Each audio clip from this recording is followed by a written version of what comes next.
jegara kok dadi pepalang. Yen durung Puspita Raja urung diulungake. Kadipaten Timbul Taunan bakal bacut rusak Kebanget.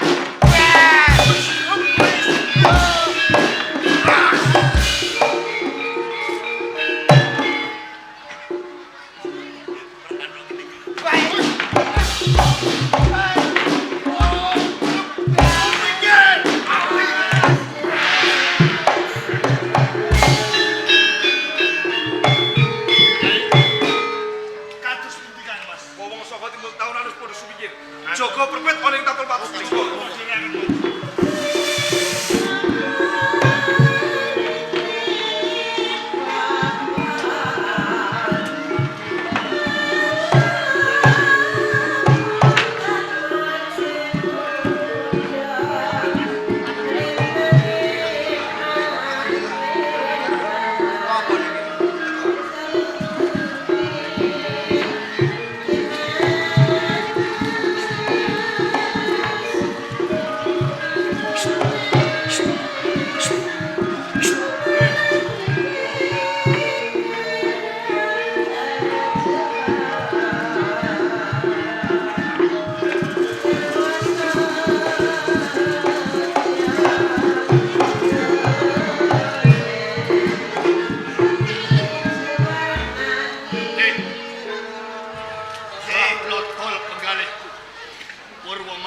Sono kepiye?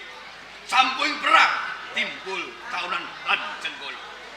Saderengipun kula badhe caos atur. Nggih. Nyuwun pangapunten. Ngenani Timbul Taunan. Iya. Kalian Jenggala. Pedal sak menika pro prajurit Timbul Taunan asore yuda. Kalah.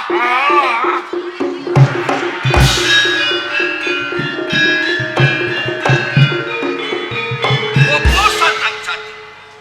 Pak Mas Dipati. Menawi wonten kedadosan kados ngaten.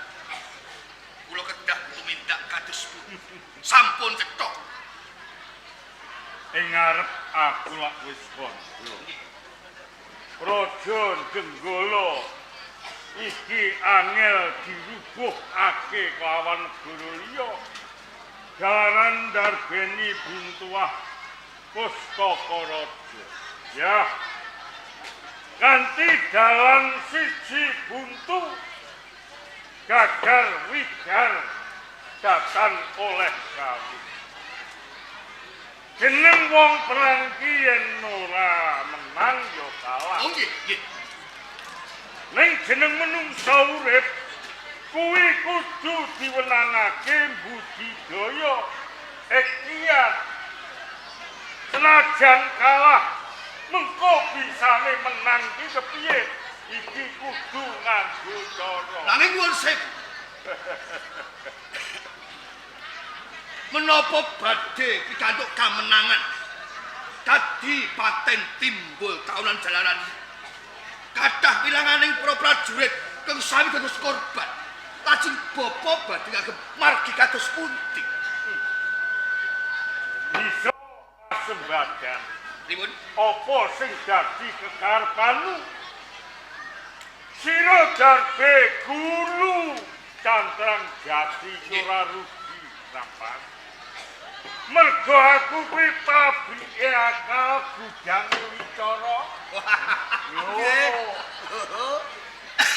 Kanggo dalan siji iki ora bisa kasembadan. dalan siji buntu Lah kudu nganggo cara liyane. Caranipun. Ah, Lah nggih. Siji-sijining dalan aku bakal ngambil kadangmu Puspitawati.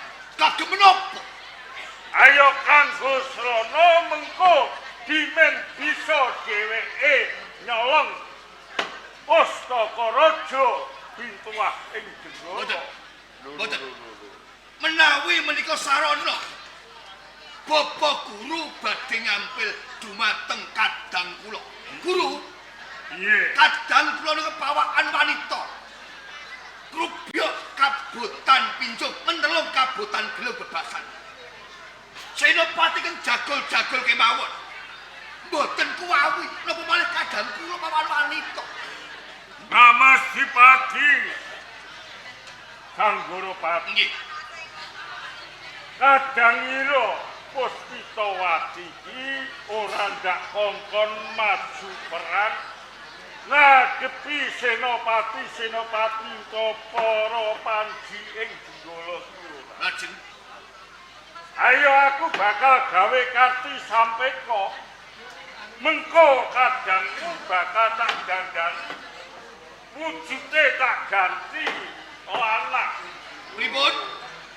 Mengko wujude kadangmu Puspitawati iki bakal Lho napa saged? dadi lanang. Napa saged? Ning Kowe tak ganti wedhus iso kok. Lah ampun ah. Ampun wedhus. Ampun wedhus. Lah apa? Kire. nanging nuwun sewu Guru. Kepiye? Menawi kadang kula badhe mangmalih priya ning 17 Jur duwe pitungkas sapa? ampun kados patih rupane lho nggih. Ayo. Aja tekan aku ya. Ayo mesti luwih bagus. Ngaten. dagang. Timbang. Nuwun pamit. Kaya suan Kang Mas. Iya. Waduh. Oke, bagus. Sangane puno. Kadangipun kakang wong ayu wong jelorot wong jenak wong debleng Kok diborong to Kang Mas? ben komplit koyok jamu. Wonten menapa Kang Mas panjenengane dari dateng? Kuwate seri mari winur apa lah. Padahal panjenengan kok Monggo. nolak. Kula aturi Kakak.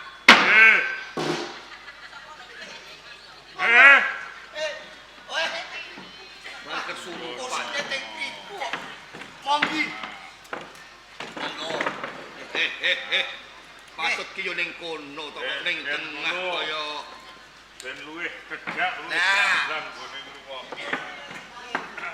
mesti wae sliramu kaget dak timbali ya. Pancen kuwi mau ana kawigaten, Yayi. Wigatos menapa Kang Mas? Dimen ora tumbangsuh anggonku mblakakake. Sliramu nyuwun pirsa kan Bapa Sandrang. Wonten menapa Bapak? Mas Ayu Puspitawati. Inji. Pandhen sira kapiji kelawan Kang Masmu Kang Goropati iki ana wigati kae. Wigatosipun menapa Bapak? Sepisan merga Kang Masmu Dipati Sang Goropati iki kepengin malesake bab sedane Kang Masmu kono Sewandana kang nalika semono gugur saka pakatine Pandiasmara Bangun ben saiki dadi ratu kanthi gelar Prabu Kameswara ing Jenggala. Salajengipun? Larening Punggawa Praja ing Kadipaten Timbul Taunan sajroning perang iki padha kalah. Kalah Kang Mas. Lah iki aku bakal budidaya sing pamriye ana ing Timbul Taunan mengko bisa oleh kamenangan. Ning saranane sira sing kudu tumindak melu sabiyantu lawan Kang Mas. Kula ingkang badhe maju perang, Bapak. Ya. Oh, nek ngaten kula tak mangkat perang.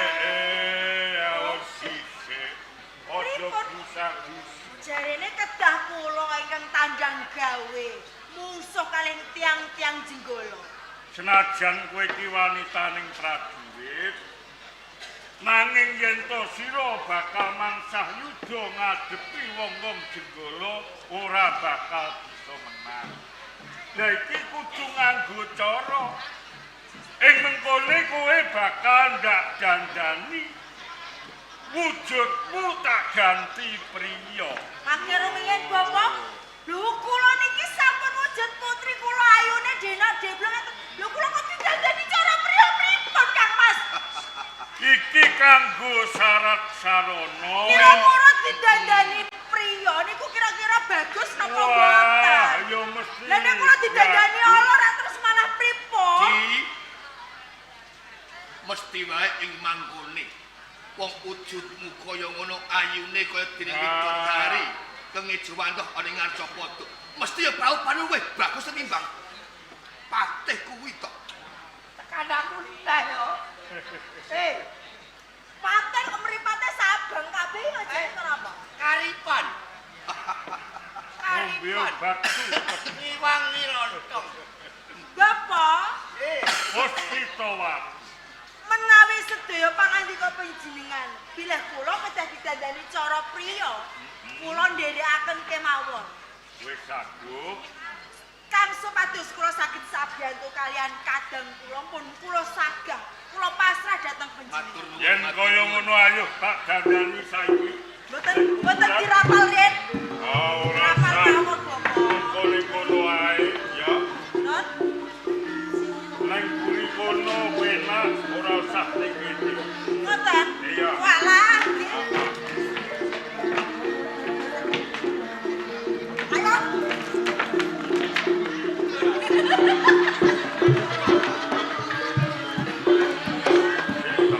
Halo, Bro. Maksudnya piye maksudnya? Ya, Iki malian kok metu bareng. Iki pate kentir kok ya. Lho kok kentir? Aku pangeran kok keplak. Ci, Pripun? kowe iki wis dimalihke ora kena metu. Sing malih bekakas Kowe iki. piye to, Nduk? Bapak. Hospitawat. Jane kula niki pun mlebu. Jane niki wayahe metu. Lho kok malah turu ngorok kan? Turu ngorok perkara lemes bar mecret. Lho, ya tak glanjang mawon. Mulane mangan iki sing diati-ati ya. Ajari nopo iki wis tak dadani ganti logo, ganti wujud. Kowe malekan. Malah melu metu. Iya. Sepatunya Lili. Kowe iki ya cengengesan. Dadi kula niku malihane niki. Aja dulu Ayo kok capek kowe iki maliane Kowe hospitawat. malekanku. Ora kondro kok. Lah iki turu wae kok. Baleni. Ayo baleni. Kono. Aku malah set teko. Ah. Oke. Aku malah Sarimon. Iya, teko. Ya, aja Teko ya. Ayo lho. Ah, aku rasane ledek sitok iki. Ya cucu. Pripun Kang Mas? Sasampunipun kula malih. Iya. Sik to. Lah, cari malihane wedok. Ya cewek wedok to, Bapak. Bapak. Bapak, Hospitawat yo napa sih? malah kaya dijak. Kowe iki wis malih salah sawijining priya, ora kena kemenyek kaya ngono, kok dening satriya. Dadi kula kaya lanang. Ayo sing gagah Ih. yen laku. Kula kaya lanang iki. Suarane ya kudu kaya wong lanang.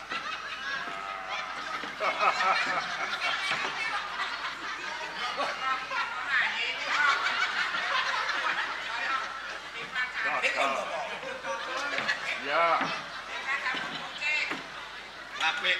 ini Hospitawati. Pripun? Kawi sing kowe tak ganti wujud tak dandani lanang. Nggih. Jenengmu ya aja Hospitawati. Lajeng jeneng kula sinten, Bapak? Kowe nganggo jeneng Panji Gunung Sari.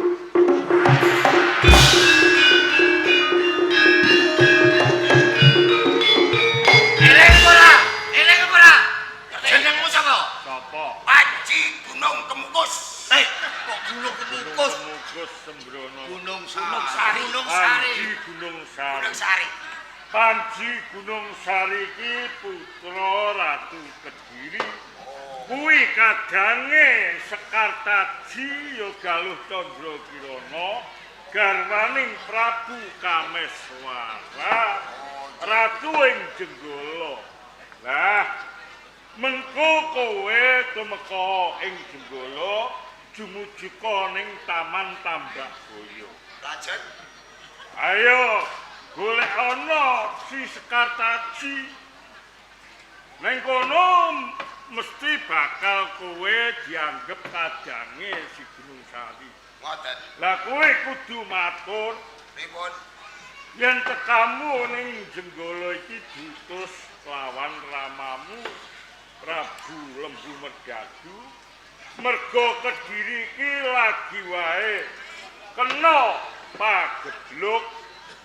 Pagebluk bisa siret yen ditumbali kelawan kitab Pustaka Raja.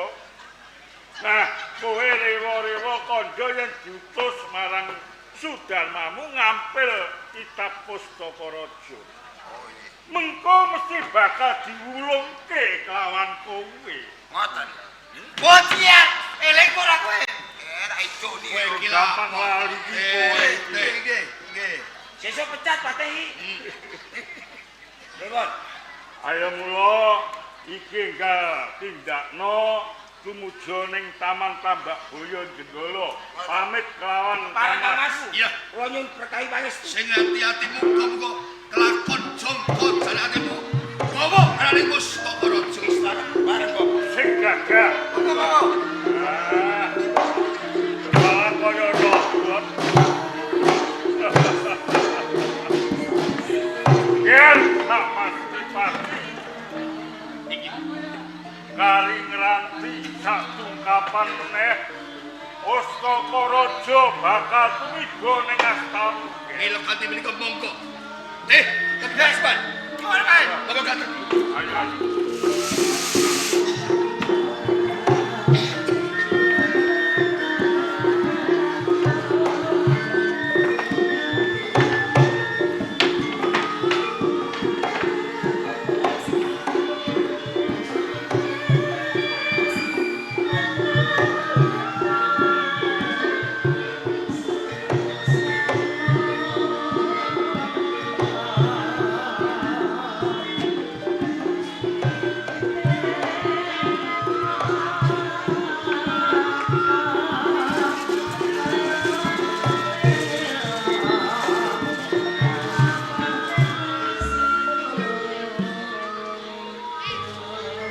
Orang Taman Sari koyo rumangsa sepi banget. Babar pisan ora ono abdi kang ndereke marang temane garwaku kang Mas Gunung Sari ki nggo tindak wiwit esuk nganti sore kok ya durung ono bali. Mongko aku iki lak ya wae lagi dadi temanten anyar. Nang iki yo kok aku iki tinggal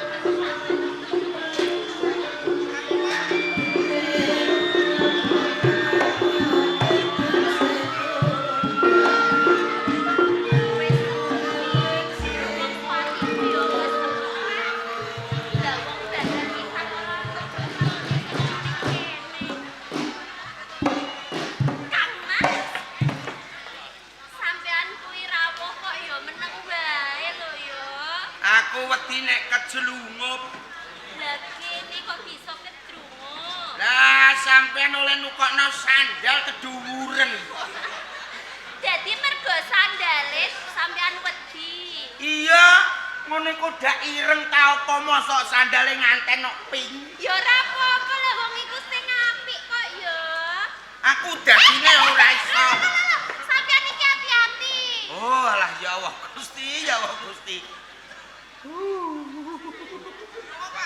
Muga-muga angine gak banter aku ora katut. Lah wong ora ana angin. Jebule penak cah dadi bambangan. Lah kok bisa penak-penake piye, Kang Mas? Lagi iki saumur-umur nek diceluk Kang Mas. Lah biasane sampean iki diundang apa? Alah ning ngundang ya cuk, apa ora dicuk ngono. Iku lak ya karo koncone. Lah Iya, wong iya. aku iki lak ya bojomu. Ngene ya diaceng. Eh, Piye yo? diajeng. Piye? Diajeng. Oh iya diajeng. Heeh. Lagi sawetara wae awake dhewe iki dadi nganten. Mula Ya njaluk gede pangapurane lho malah do dinceng kon dhuwur. Aku kok malah kuatir banget karo sampean lho Kang Mas. Aku tak kaya bambangan ngono kuwi cacah.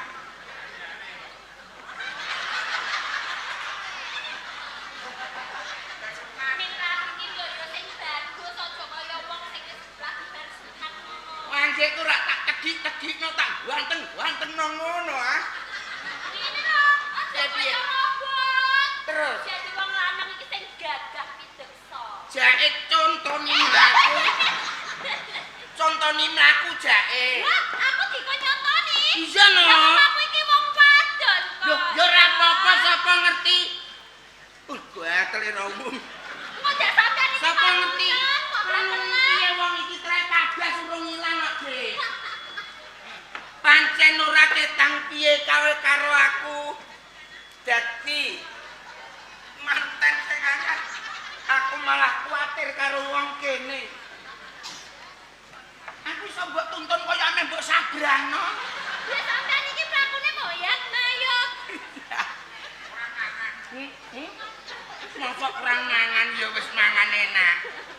Iki bot-bote minangkani sunane dulur wedok karo dulur lanang karo simbahku sendor kon dadi bambangan. Oh alah ya Allah Gusti, ya Allah Gusti. Lho ceblok apa iku? Jebule sing delok ya agi. Ya penontonnya ana sing ning ngisor ya ana sing ning dhuwur. Sing ning dhuwur iki keluarga besare Pak Marjan. Sing ning ngisor kok do madhep kene kabeh do kepengin ya. Iya Le. Piye Bu? Pantes napa mboten kowe anggar muni pantes tak jotosi. Mboten? Pantes. Sing wedok ayu sing lanang. Lho, sampean tiga kan, Mas? Sing lanang. Makasih. Yo ganteng. Sampean iki dinyek elek kok, makasih. Lho nek kono muni apik malah tak darani katarak. Lah kok bisa?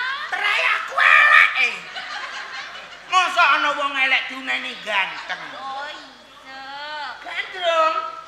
Dangdut apa campur sari? Tayop. Tayop rak. Kembang rawe. Aku nyawang sampean iki malah kedenguyu lho, Kang Mas. Aku jagang rada ombong kok nek keplekan. Ya, pantes ambah. Macem aku ah. Rasa kodhong lobak. Nyanyi no campur sari. Nyanyi. Kaula ya. Ayo kita doni.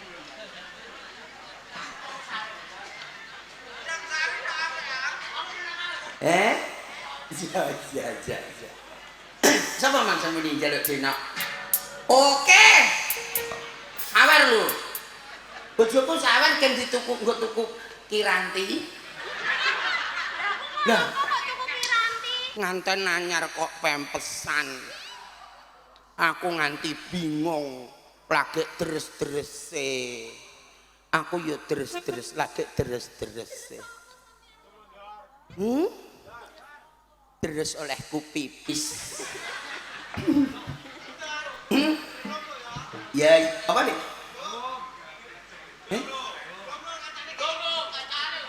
Dumantan ngono kok urung kok.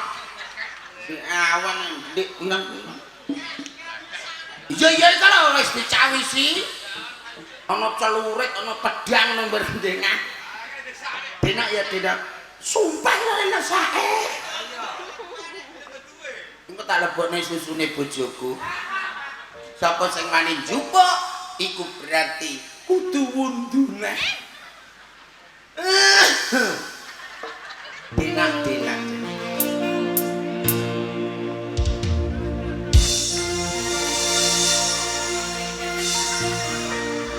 Ora bakal cukup lautan mangsi mukir endah ayumu kaya widodari mungkin iso entek ewunan lagu kanggo njeritake gedene rasa sayangku. Batal ya. Yo. Makasih Bapak Ibu. Urung dikeki ya. Ora medun iki aku ora iso medun nganggo ngene kok. Kejelumuk kok. Sing dhuwur arep nyawer monggo, langsung diceblok mae. Ayo sayang, maju maju. Sayangku sing tenang ojo kok sayangku sing ayu dhewe buron nopo bakal tak usahake ibarat bumi isi monggo kowe. Wis gak apa-apa. Aja kuwatir nek dinceng karo dulur-dulur geng. Lho, iki nak nganu pengkolan. Mok 100 ndak njalukno Mas. 100 tok. 100 tok ndak njalukno. Gak lama sesuk tak tukokno permen. Teluntung kono. Iki jane apa iki sing mbok nenek-nenek iki? Keris iso nyengkal. Ora ngono lho Kang Mas, sampean iki nyanyi sak lagu kok keringete grontol-grontol. Keringete sak grontol-grontol ngono kok keringete grontol-grontol. Engko nek keringet grontol lak mbok pangan. Sini sayang. Pun Kang Mas. Wis tak senengke atimu, tak gawe bungah atimu. Duwe iku nggo tuku apa wae kari terserah kowe. Duwe apa? Wakene. Duwe apa? Lho. Iki piye bocah iki? Lah wiwit mau iki aku ya ora nganti mbok wenehi duit apa-apa kok duit mau. Lah aku mang disawer 100 endi ta? Teles. Wis engko ning nguri tak jabutno. Njaluk pira loro apa sak grombol bakal tak jabut. Iki jeneng jero. Wong ndelesep teko ngisor. Ya wis ora apa-apa Kang Mas. Kowe lara watuk. Lho, sing matuk lah ya sampean. Oh, alah aku ketularan karo kowe. Mengko tak tumbaske obat. Kombandrin. Lah cacingen apa piye jare wae? Nek menawa gorokanku ana cacinge. Ngene ya Diajeng. Najano awake dhewe iki nganten anyar. Aja nengenake kapribaden ning kudu nengenake tugas negara. Rol wangi cah omongan. Ana tugas negara. Iku lho kewajiban. Mula saka kuwi sampean tenguk ning kene. Lah sampean arep tindak pundi? Aku arep ngayahi kewajiban sing durung rampung. Kaya ngono. Mengko sak wayah-wayah aku rawuh utawa teka ing pidalaman taman kene bakal tak gawe seneng meneh. Wis ya? Ya wis ora apa-apa. Aja lali sing ati-ati. Kang Mas tak nyambut gawe. Sampean nek wis rampung ya enggal bali nggih Kang Mas. Iya iya.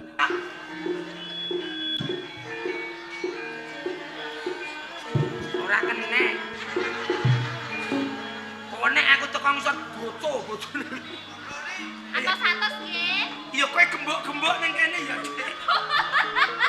Ya aku batasna. Lah yo wis hati-hati. Ya ya.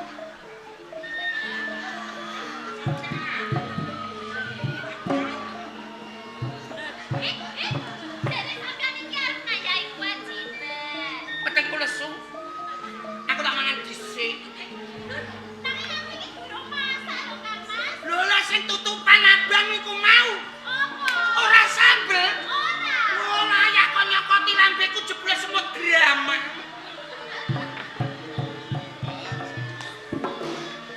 Yo wis ora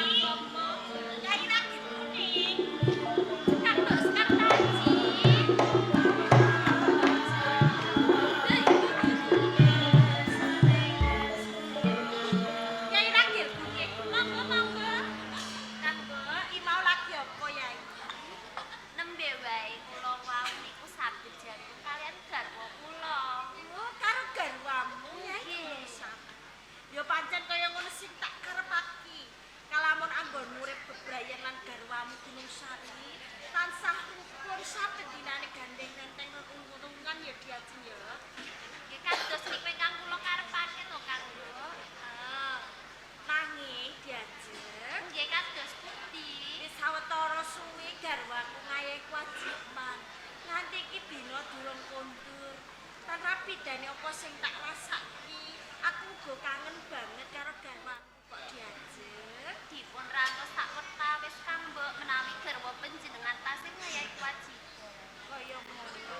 Kan kok tansah nganti rawe garwaku ning diajeng. Kang mbok peling marang sinangmu. Tak jaluk kanthi banget nggonmu anggone omah-omah nggone urip bebrayanan kadangku yai Gunung Sawi. Aja nganti cengkrak, aja nganti padu ya diajeng. Boten Kang Mbok, kula boten ngersakake ingkang kados ngaten. Nggih, tulato Kang Mbok lan Kang Mas iki askara banyu. Nyatane nggonku urip bebrayan, urip omah-omah, saben dina adem ayem tentrem. Ora ana apa-apa kok diajeng. Nggih Kang kula kepingine nggih kados panjenengan. Gadhahi garwa boten nate padu. Kaya ngono. Nggih. Nanging tak jaluk marang sirahmu. Anggonmu rumati marang kadangku. Rumatana sing becik mergo tak wantune kadang plak ya kaya ngono ke mangerteni dhewe. Kalamun Yai Gunung Sari iki rada kasar. Kula tak jaluk isih sabar ya diajeng. Boten kok Kang Mbok, garwa kula menika boten nate kasar. Iku sampun dak kuat. Mulai suan Kang Mbok. Lho, Mulai suan. Yai Gunung Sari. Lah iki gara-gara Mas Gunung Sari kok balik malih. Kang Mas. Ya Cek. Kang Mbok.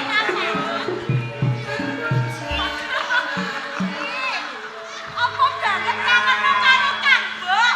Nganti nggonmu ngambung kok kaya ngono? Kesempatan kok dadi bambangan. Kang Mas Gunung Sari niku kangen dhateng panjenengan. Ini lho dadi dagelan kecut. Ini lho gombang ngamuk Kang Mbok. Iya, iya. Ana bojone ning kene kok. Oh diajeng meri alah.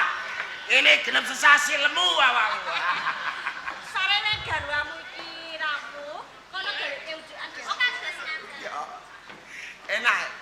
Awar dadi ngene terus ayo. Yai Gunung Sari. Kang Mbok. Wis sawetara suwe Kang Mbok ra ketemu karo kowe, Kang Mbok kangen ya. Kangen lah Kang Mbok. Alah ya, ya.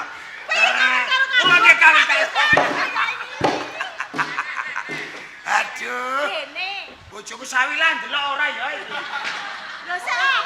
Kok bojomu sawilah apa?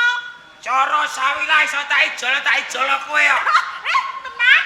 Hati mbak gue dadi bojone Rokim. Enggak dadi bojone Sariman. Bojone Rokim sapa? Alah, sumpah nek rake bojone Rokim. Kenapa sumpah-sumpah? Alah, dadi bojone Rokim adol barek tok. Nek Nek dadi Sariman bojom.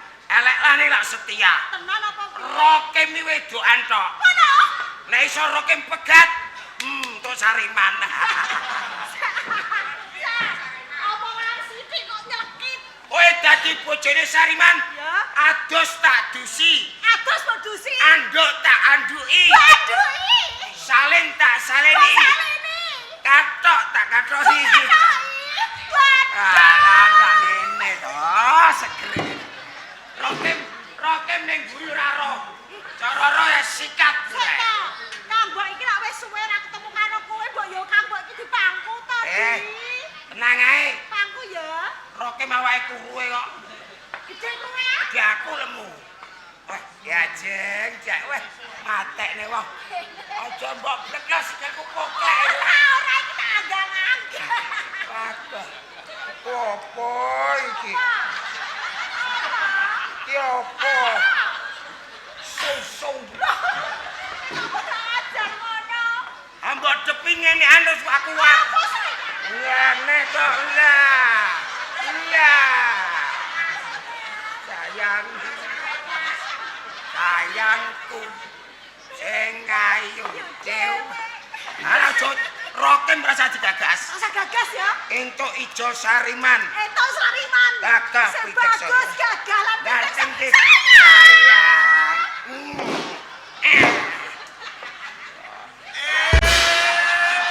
Dadi ngono kelakuane me. Ora apa-apa emang. Sok. Kowe ora kondo nek Rokim Kowe iki. wani apa ora jare mangate begang kok Aja begang. ngomong. Lha iki. Aku kudu nguyo, tak nguyo. Ora. Sopo sing apa pegang aku. Kurang ajar. Loh, kayak iki piye? Jare mawani tanggung jawab kok ora gelem metu kowe. Wis gak ono, wis gak. Wis gak. Karat. Bojone gandrung metu. Wis mlebu ra apa-apa gak ono. Om mlebu. Ayo saya. Kusik. Kok mburi matel malah. Ora wis ora ono, wis mlebu. Wis ora apa-apa kowe. Kowe ora ana. Ngene. Tak kuateni. Ora ono wis turu. Piye to? Kowe kena ngene. Ngene. Aku mburi mak krek. Ora nek cara kowe dipasani ora apa-apa rupan yo enak wae. Pateni. Wis ora ono wonge. Sekarang tuh bojone dembek kok baret. Sayangku Sariman. Wis ora tuntutan. Ora tuntutan iki piye? Sayang kowe nyawaku ning kene ketut. Aku wis kadung kudu karo kowe kok. Lah sendar mau gandrung ora resiko lah kowe arit dan wong edan. Kowe nek sirah baca genti sirah liyane. Sira apa? Sirah kirek to. Ireng nglati kowe. Kowe pengen aku? Irek kok. Tenang. Kowe pengen aku? Ojo mak. Wah, kowe. Sayangan. Kok padha wedokane. Wis ora ono wong sampean. Iya. Adikku Sariman. Ada apa sih? Ojo bedeni. Kowe kok bari? Bari apa? Lagi enak-enake karo kowe tegakno arit kok. Iya lagi rangkul-rangkulan nek digakno arit nang ajar. Wis ono sampean wong itu. Kanggo Kepiye ya? kula sayang kali panjenengan. Kanggo ya sayang karo kowe. Iku lho Kanggo. Kowe iki nyawang apa? Aja mbedhepno terus. Kowe iki nyawang apa? Iman kuat, Sariman sing ra kuat. Sik. Sik. Sik kowe kok lucu. Sik, ngene. Kowe kok anggap pliko tak dicet ya. Sik. Nek kok kurang ajar ngomongan karo sapa?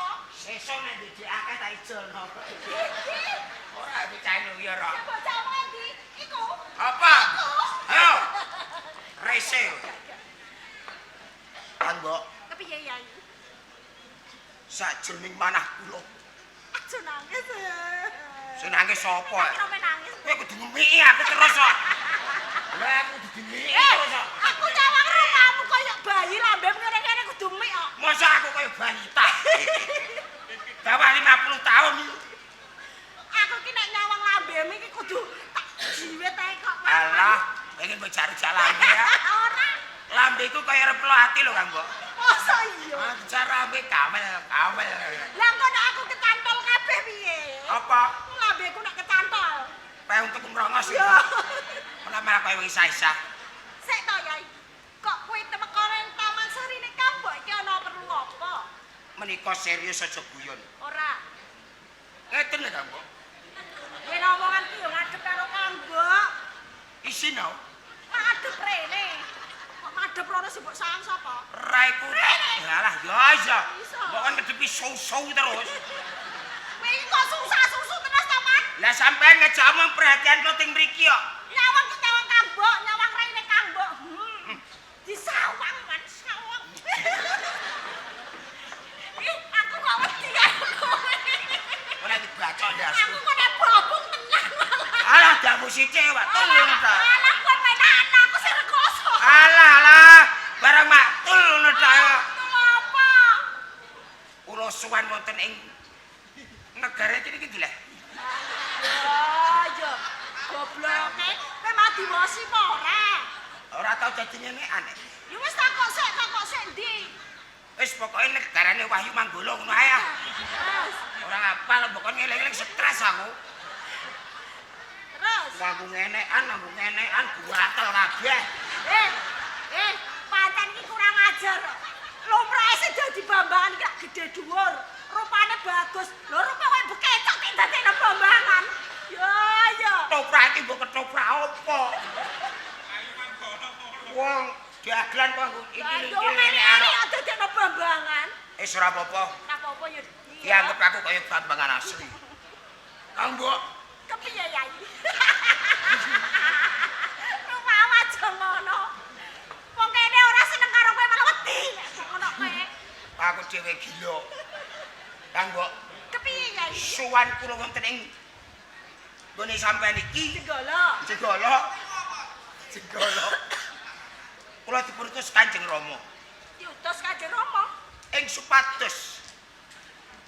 Apa to kuwi? Alah, yo wis soalnya dielinge. Wonten ing Kabupaten Kediri, Praja Kediri, Ya. nembe wonten pageblok. Jangkrik. Wah, kowe wedoan jangkrik. Saking kagetku, Mak. Aku kaget. Aku banter-banter kanggo. Yo kang kok kaget kok Yai. Kowe iki putra ratu kok kaya garangan. Lah kowe iki yo ngono. Oh, wah. Teko-teko kowe nek kabar kaya ngono kang bola yo kaget.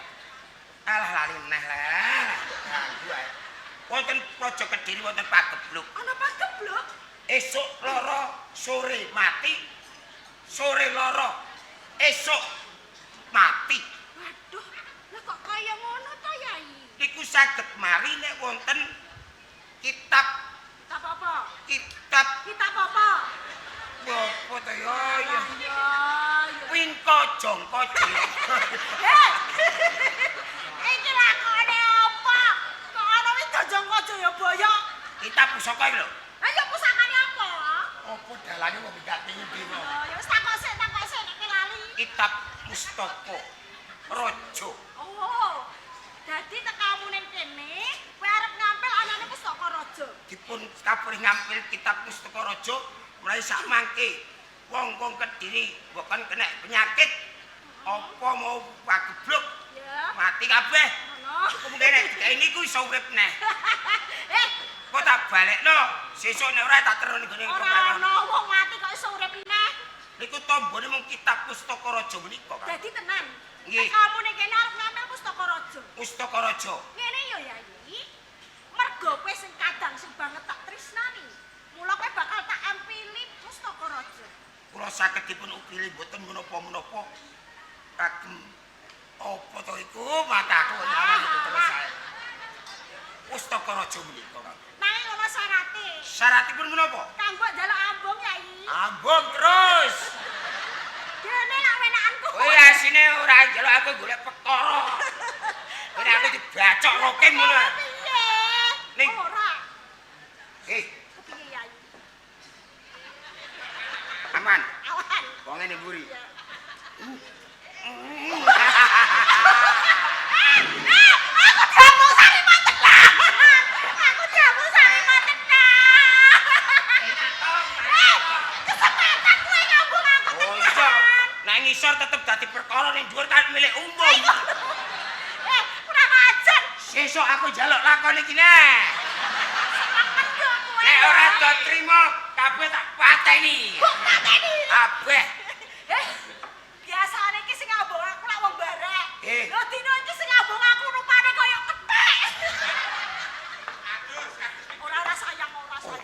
Aja kanggo. Ora. Atiku keloro-loro. Ora. Walaupun aku elek ning aku bambangan bengi iki kok. Aku percaya bengi iki kowe Kowe gelem ora gelem kudu sayang kudu gelem tak ambung. iya wis. Nyambul sitab Sotaraja. Sutaraja. Kowe iki ngopo tanganmu kok ngono? Pusaka menika badhe kula Ya suwun. wis, entenono ya Yayi ya. Oh nggih Kang Mbok. Diranti sawetara ya Yayi. Siap.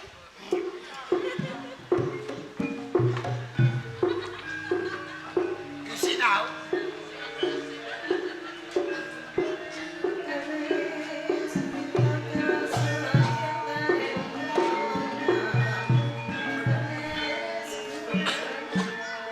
Yai Gunung Sari. Atus pundi Kang Mbok? Iki kan aran Pustaka Raja. Nggih. Mergo kowe sing ngampil kapara Kanjeng Rama utus marang kuwi supaya ngampil anane Pustaka Raja tak ampilke Yai. Istuaken dawuh Kang Mbok badhe kula istuaken. Ning janjine lho ya. Janjine pripun? Yen wis rampung enggal dibalik. Oh nggih badhe kula istuaken. Aja lali ya Yai Gunung Sari. Oh ngoten. Saestu nggih. Kalau ngono sono kenapa? Suwen. Ya wis kono. Ora ngeli bojone kancaku tak prawoso.